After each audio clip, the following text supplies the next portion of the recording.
Wadidaw, akhirnya kembali manga One Piece chapter 1032 hadir ke tengah-tengah kita semua, Leo. Kali ini, Oda Sensei memberi judul manga One Piece chapter 1032 dengan sebuah judul Pedang Kesayangan Oden.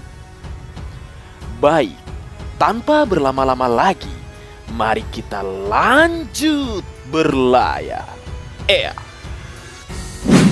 Leo, chapter kali ini dimulai dengan cover chapter yang menampilkan Yamato dan dua kucing hitam sedang mengantarkan beberapa barang kepada seorang wanita tua yang tinggal di atas bukit. Cover chapter ini mengacu kepada perusahaan transportasi Jepang Yamato Transport yang logonya berbentuk oval kuning dengan dua kucing hitam. Di Jepang, mereka sering menyebut perusahaan ini Kuroneko.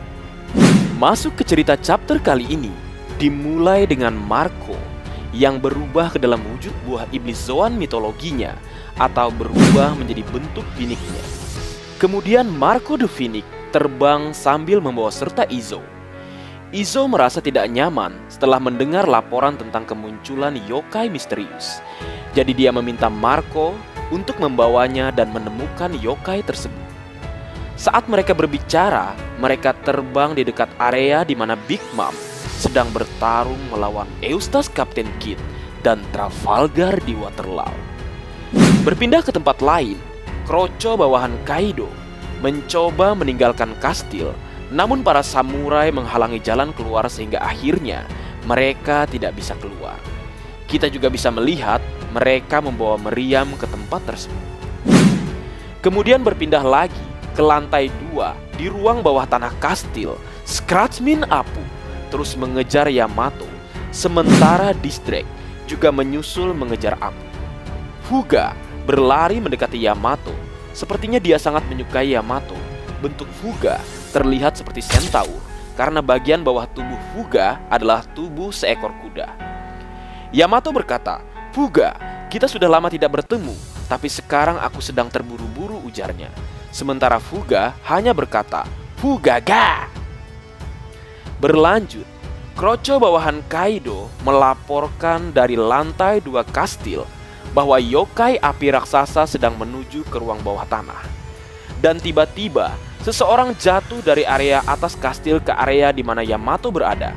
Mereka adalah Soul King Brook dan Nico Robin yang mendarat di kepala Fuga. Rambut Fuga melindungi mereka saat terjatuh, karena jika kita perhatikan, rambut Fuga memang sedikit lebat dan nampak gimbal, jadi tentu sangat empuk untuk tempat pendaratan. Kembali ke cerita, dua anggota CP0 juga melompat mengejar Soul King Brook dan Nico Robin, sementara Brook dan Robin sudah bersiap untuk bertarung.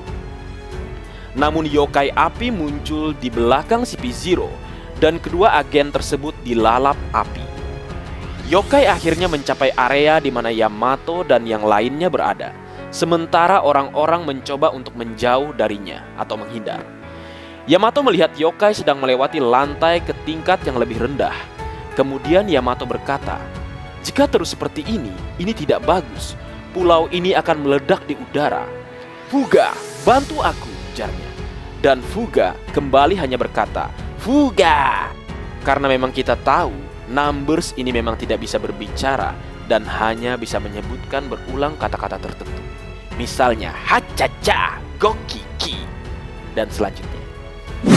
Berlanjut, Soul King Brook dan Nico Robin mendarat di lantai usai melompat dari kepala Fuga dan bersiap untuk pergi sebelum agen CP0 bangkit dari lahapan api yokai api atau Kazenbo yang sebelumnya Kanzuro ciptakan.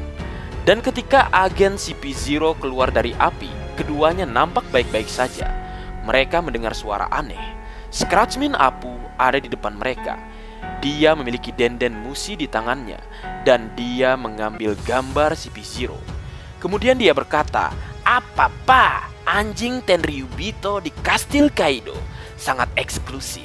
Aku akan menjualnya ke Morgans, pemerintah yang kehilangan perantara Doflamingo. Akhirnya." "Kau terlalu banyak bicara," ujar sang bos CP0. Dan kemudian bos CP0 menyerang Scratchmin Apu dengan Shigan. Akibatnya Apu jatuh ke tanah, sementara darah keluar dari mulutnya. Lalu kemudian Distrek tiba di tempat tersebut.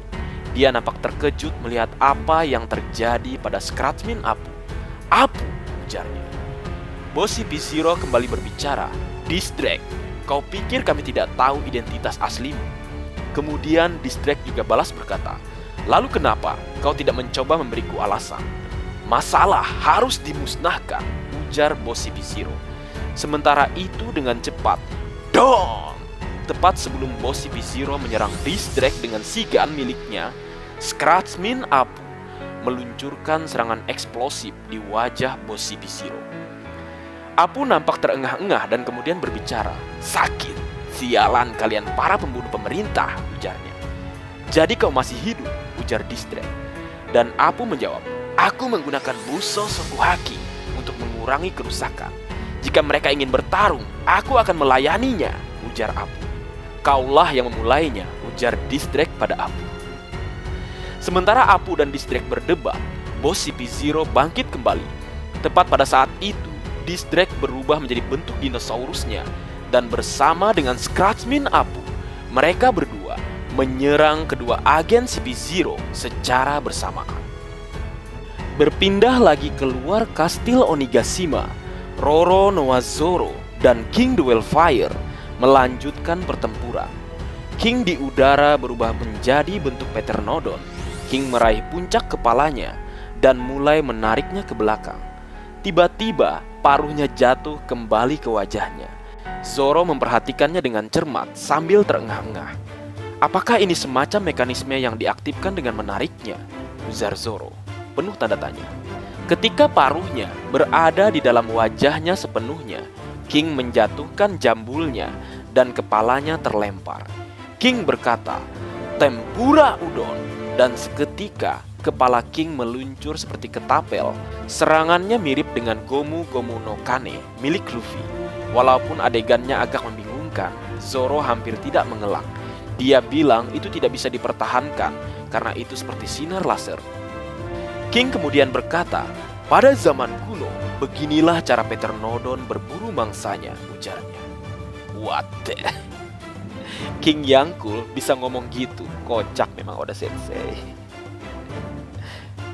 Kembali ke cerita, Roro Noa Zoro menyerang King Duel Fire dengan Sanbyaku Rokujo Pondeho atau 360 Von Cannon.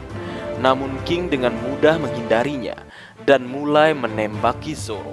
Saat dia menghindari tembakan, Zoro berpikir bahwa dia tidak bisa terus bertarung dengan cara ini karena dia akan kehabisan energi.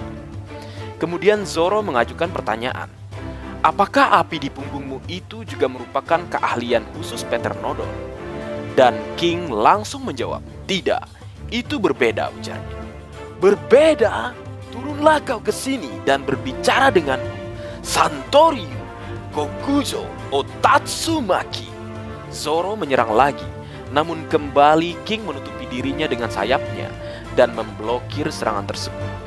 Kemudian Zoro bertanya lagi, apakah itu ketangguhan dari naga dan dinosaurus? Dan King menjawab, "Itu benar, namun aku lebih dari itu, sedikit lebih istimewa dari yang lain," ujarnya. Kemudian King Duel Fire kembali ke wujud manusianya dan bertarung langsung melawan Zoro. King kembali berkata, "Sekarang ayo bermain pedang, aku suka pedang."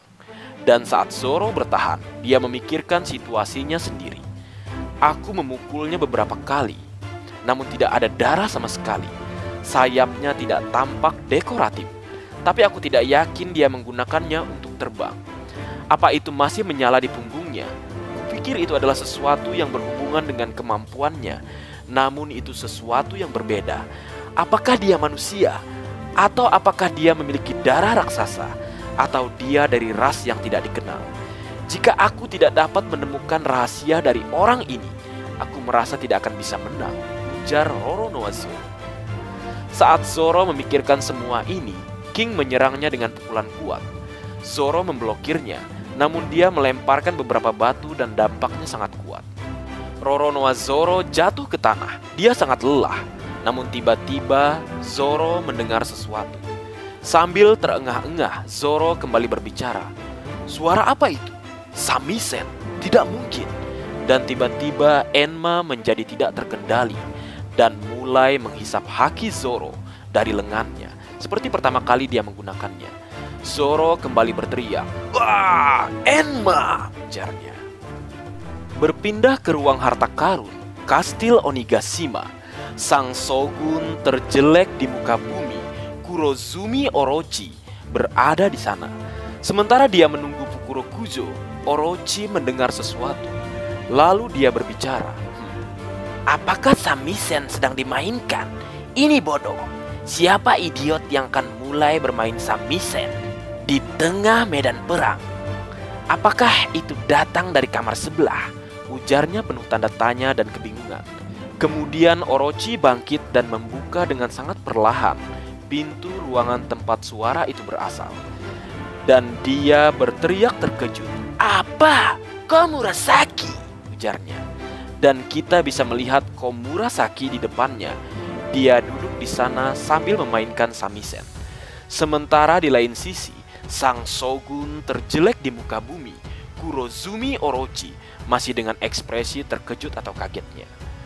Orochi kembali berbicara, "Apakah aku di akhirat atau aku sedang bermimpi?" Dan Komurasaki hanya diam tanpa kata-kata. Orochi kembali berbicara, "Tidak sehari pun aku tidak memimpikanmu. Aku tidak bisa membuat diriku melupakanmu," ujarnya. Dan kemudian Komurasaki balas berkata, "Itu sama untukku. Aku akan selalu berada di sisimu," ujarnya. Mendengar apa yang Komurasaki alias Kozuki Hiyori katakan, Orochi kembali berkata, "Jika ini mimpi, jangan bangunkan aku," ujarnya. Jir, shogun bucin. Padahal belum tahu aja dia, Komurasaki itu adalah Kozuki Hiyori, putri dari mendiang Kozuki Oden, yang memang sudah menunggu momen untuk mencabut nyawa sang shogun terjelek di muka bumi. Dan perihal Enma yang bereaksi terhadap samisen, aku sudah membuat pembahasannya. Link video ku cantumkan di akhir video ini. Dan cerita selesai. Minggu depan tidak libur. Mantap. Baik, mungkin segitu dulu yang bisa aku bagi bersama kalian Leo. Semoga kalian terhibur dengan apa yang aku buat dalam kesempatan kali ini. Terakhir, jika ada kesalahan dalam pengucapan atau hal yang menurut kalian kurang pas atau kurang tepat, Marga Anime memohon maaf yang sebesar-besarnya. Sekian.